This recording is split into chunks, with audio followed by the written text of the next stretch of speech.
जय श्री कृष्णा मित्रों, स्वागत है आपका एक बार फिर से ग्रेसफुल इकोस चैनल पर, जहां मिलते हैं आपको ज्ञानवर्धक, स्पिरिचुअल और मोटिवेशनल वीडियोस। आप सुन रहे हैं श्रीमद् भगवद गीता की एक की सीख, और आज हम जानेंगे कि श्रीमद् भगवद गीता के 7वें अध्याय से क्या सीखा जा सकता है। इस वीडियो में बात करेंगे 7वें अध्याय के सार की, बहुत ही सरल भाषा और आसान से शब्दों में। श्रीमद् भगवद गीता के 6ठे अध्याय में हमने जाना कि एक योगी क्या होता है और योगी कैसे बना जाता है। भगवद गीता के इस 7वें अध्याय में हम जानेंगे कि ईश्वर किस तरह से इस संसार को चलाते हैं, ईश्वर को कौन से भक्त बहुत अच्छे लगते हैं, इंसान भगवान को क्यों नहीं जान पाता है तथा भगवान को कैसे प्राप्त किया जा सकता है। तो चलिए विस्तार से जानते हैं श्रीमद् भगवद गीता के 7वें अध्याय से मिलने वाली सीख और शिक्षाओं के बारे में। अब तक भगवान श्री कृष्ण ने बहुत सारी बातें, बहुत सारे प्रश्नों के उत्तर दिए। उन्होंने समझाया कि मुझ तक पहुंचने के 2 रास्ते हैं, ज्ञान योग तथा निष्काम कर्म योग। भगवान ने बताया कि कर्म या यज्ञ करने की विधि क्या है, तरीका क्या है, ध्यान कैसे करना चाहिए, बहुत सारे सवालों के जवाब दिए। वर्ण शंकर क्या है, अवतार क्या है, कब प्रभु के दर्शन होते हैं, बहुत सारी बातें। लेकिन 6ठे अध्याय के आखिरी में वह कहते हैं कि ऐसा योगी जो मुझ में अच्छी प्रकार से स्थित अंतःकरण वाला है, उसे मैं श्रेष्ठ मानता हूँ। तो यह अच्छी प्रकार से स्थिति क्या होती है, यह कब होता है? तो इस अध्याय में जब हम आगे बात कर रहे हैं तो इसमें हम ज्ञान की बात करेंगे, विज्ञान की बात करेंगे। ज्ञान तो वह है जब आप मोक्ष प्राप्त कर लेते हैं और फिर जब अमृत तत्व की जानकारी मिलती है तो उसे ज्ञान कहते हैं। लेकिन विज्ञान यह है कि वह प्रभु सबके हृदय में एक साथ कैसे काम करते हैं, कैसे सबके हृदय में एक साथ विद्यमान है। यह वह विज्ञान है जिसके बारे में इस अध्याय में भगवान श्री कृष्ण बात करने जा रहे हैं। यह अध्याय भगवान की शक्तियों के भौतिक और आध्यात्मिक आयामों के वर्णन के साथ आरंभ होता है। श्री कृष्ण व्यक्त करते हैं कि यह सब उन्हीं से प्रकट होते हैं और धागे में गुथे मोतियों की भांति उनमें स्थित रहते हैं। वे समूची सृष्टि के स्रोत हैं और यह सब उन्हीं में पुनः विलीन हो जाते हैं। उनकी प्राकृत शक्ति माया पर विजय प्राप्त करना अत्यंत दुष्कर है, लेकिन वे जो भगवान के शरणागत हो जाते हैं वे उनकी कृपा प्राप्त करते हैं और इस पर सरलता से विजय पा लेते हैं। आगे श्री कृष्ण उनके शरणागत न होने वाले 4 प्रकार के लोगों और उनकी भक्ति में तल्लीन रहने वाले 4 प्रकार के लोगों का वर्णन करते हैं। वे अपने भक्तों में उन्हें अत्यंत प्रिय मानते हैं, जो अपने मन और बुद्धि को उनमें विलय कर ज्ञान में स्थित होकर उनकी आराधना करते हैं। कुछ लोग जिनकी बुद्धि सांसारिक कामनाओं द्वारा हर ली जाती है, वे स्वर्ग के देवताओं की शरण में जाते हैं, किंतु यह स्वर्ग के देवता केवल अस्थायी भौतिक सुख प्रदान कर सकते हैं और इन क्षणभंगुर सुखों को भी वे भगवान से शक्तियां प्राप्त होने पर ही प्रदान कर सकते हैं।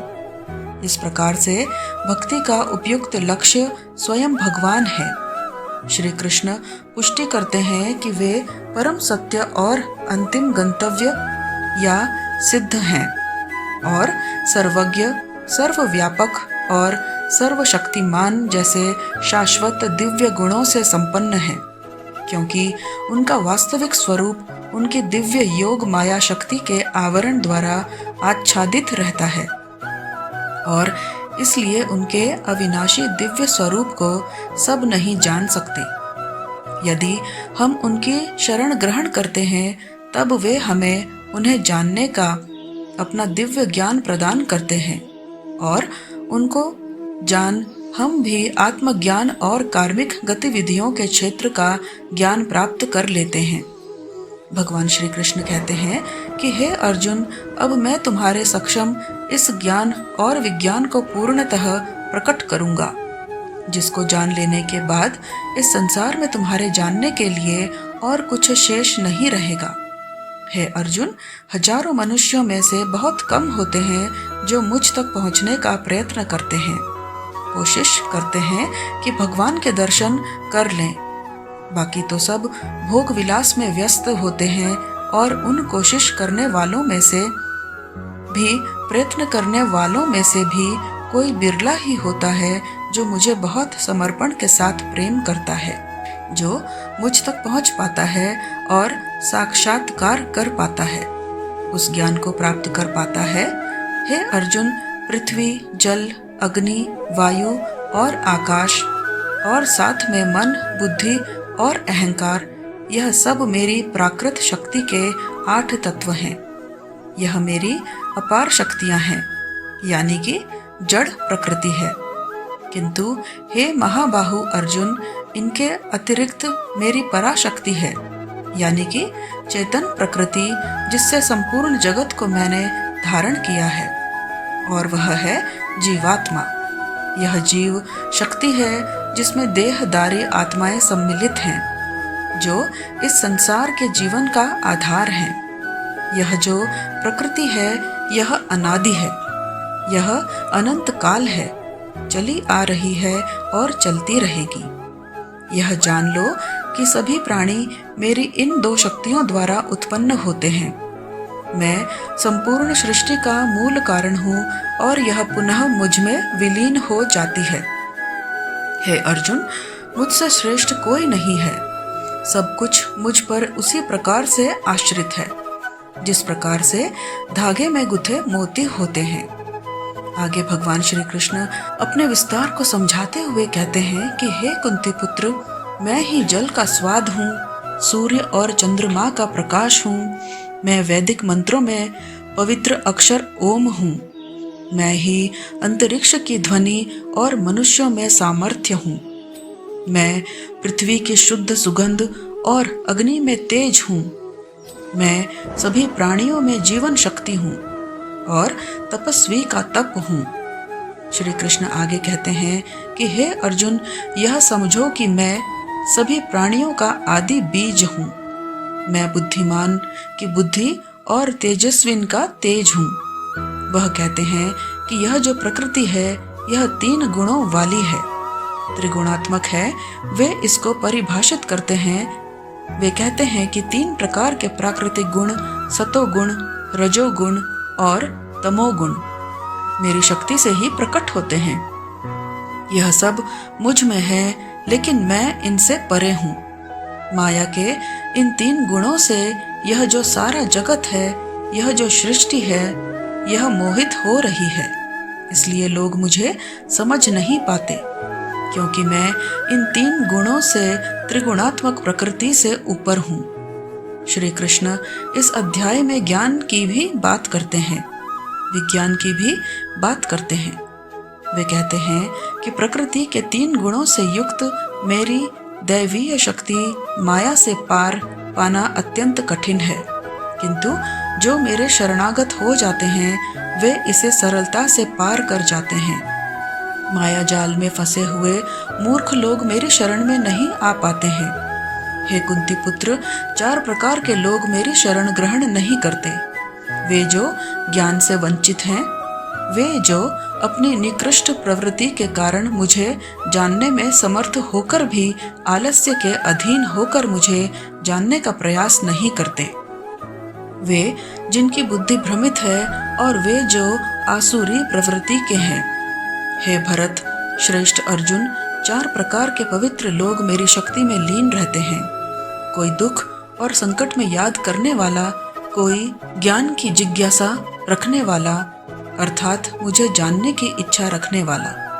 जिज्ञासु कोई संसार के स्वामित्व की अभिलाषा रखने वाला, और कोई जो पहले से ही मुझे जानने वाला परम ज्ञान में स्थित ज्ञानी।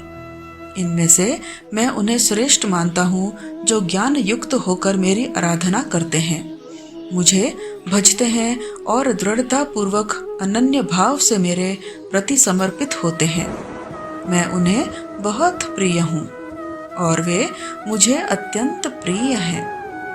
यह चारों ही तरह के भक्त दयावान होते हैं, लेकिन ज्ञानी पुरुष तो मानो जैसे मेरा ही रूप हो, और ज्ञानियों में भी जो व्यक्ति मुझे बहुत सारे जन्मों से मानता आया है, वह मृत्यु के पश्चात मुझ में ही जाता है। मित्रों, मुक्ति और भोग दोनों ही भगवान से मिलते हैं, तो फिर सभी को एक मात्र परमात्मा का भजन करना चाहिए, ध्यान करना चाहिए। फिर भी लोग इधर उधर क्यों भटकते हैं? इस प्रश्न को यहाँ 7वें अध्याय में भगवान श्री कृष्ण कहते हैं, और वह स्पष्ट करते हैं कि आप जहाँ जहाँ जा रहे हैं वहाँ वह तो है, लेकिन वह तरीका, वो विधि सही नहीं है।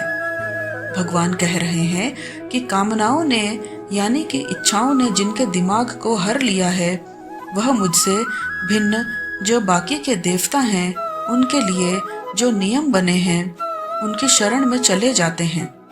जो भक्त अपनी किसी इच्छा पूर्ति के लिए जिस देवता के स्वरूप को जिस श्रद्धा के साथ में पूजना चाहता है, मैं उसी देवता के प्रति उसकी श्रद्धा को स्थिर कर देता हूँ, और वह भक्त उन्हीं देवताओं को प्राप्त हो जाते हैं। लेकिन यह फल ज्यादा समय तक नहीं चलता, और अगर कोई भक्त किसी भी प्रकार से मेरी ही पूजा करता है, तो उसे मैं अपना ही बना लेता हूँ। जो मूर्ख मुझे जन्म लेने और मरने वाला मानते हैं, वे मुझे प्राप्त नहीं कर पाते। मैं भूतकाल, वर्तमान और भविष्य को पूरा जानता हूँ, जबकि श्रद्धा रहित लोग मुझे भी नहीं जान पाते। आखिर कोई भगवान को क्यों नहीं जान पाता? इस पर श्री कृष्ण कहते हैं कि हे अर्जुन, हे भरतवंशी, इच्छा और द्वेष से संसार के जीतने मनुष्य या प्राणी हैं, नर नारी हैं, सब मोह को प्राप्त हो रहे हैं, इसलिए वे मुझे नहीं जान पाते। तो क्या कोई भगवान को जान नहीं पाएगा? इस पर भगवान श्री कृष्ण कहते हैं कि जो पुण्य कर्म, जिसे आराधना कहते हैं, मेडिटेशन कहते हैं, योग कहते हैं, अभ्यास कहते हैं, चिंतन कहते हैं, जो ऐसा कर रहे हैं, जिन भक्तों ने अपना पाप नष्ट कर दिया है, वह इन सब मोह माया से मुक्त होकर के अंत में दृढ़ रहकर के उसी रास्ते पर टिके रहकर के मुझे भजते हैं, और मेरी शरण में आकर के इस चक्कर से, जिसे जन्म मृत्यु का चक्र कहा जाता है, इससे मुक्ति पाने के लिए प्रयास करते हैं, प्रयत्न करते हैं। जो भक्त इस सांसारिक मोह और माया को छोड़कर श्रेष्ठ कर्मों का आचरण करके मेरी भक्ति करते हैं, वह इस मृत्यु से मुक्त होकर मुझ में ही समा जाते हैं। तो दोस्तों, आज के समय के हिसाब से इस चैप्टर का मतलब आप इस तरह से निकाल सकते हैं कि जब आप अपने जीवन में कोई लक्ष्य निर्धारित करते हैं, तो आप समय बीतने के साथ साथ अपने लक्ष्य को भूलने लगते हैं, क्योंकि हमारे जीवन में भटकाव बहुत सारे होते हैं। जैसा कि श्री कृष्ण ने बताया कि माया जाल में फंसा हुआ व्यक्ति भगवान को भूल जाता है, ठीक वैसे ही कई बार बहुत मेहनत करने वाला व्यक्ति भी राह से भटक जाता है और सोचने लगता है कि यह लक्ष्य आदि सब बेकार है, जिंदगी के मजे लो, कल को पता नहीं रहूं या ना रहूं। और इस तरह के लोगों को श्रीमद् भगवत गीता में मूर्ख कहा गया है, जो इतना भी नहीं जानते कि जीवन के यह भटकाव तो खुद मेहनत करने वालों को आजमाते हैं। या तो इंसान उसमें उलझ करके रह जाएगा या इसको पार कर जाएगा, और इस तरह से लगातार बिना भटके जो कठोर परिश्रम करता है, उसी को जीवन में सफलता मिलती है। मित्रों, मैं आशा करती हूँ कि आपने इस वीडियो से बहुत कुछ सीखा होगा।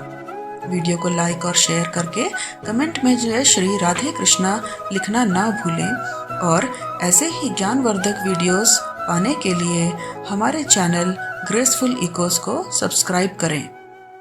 दोस्तों, आज की वीडियो बस यहाँ तक ही। मिलते हैं अगले ज्ञानवर्धक प्रेरणादायक वीडियो में। तब तक अपना ध्यान रखिएगा। स्वस्थ रहें, मस्त रहें, हमेशा मुस्कुराते रहें। जय श्री कृष्णा। राधे राधे।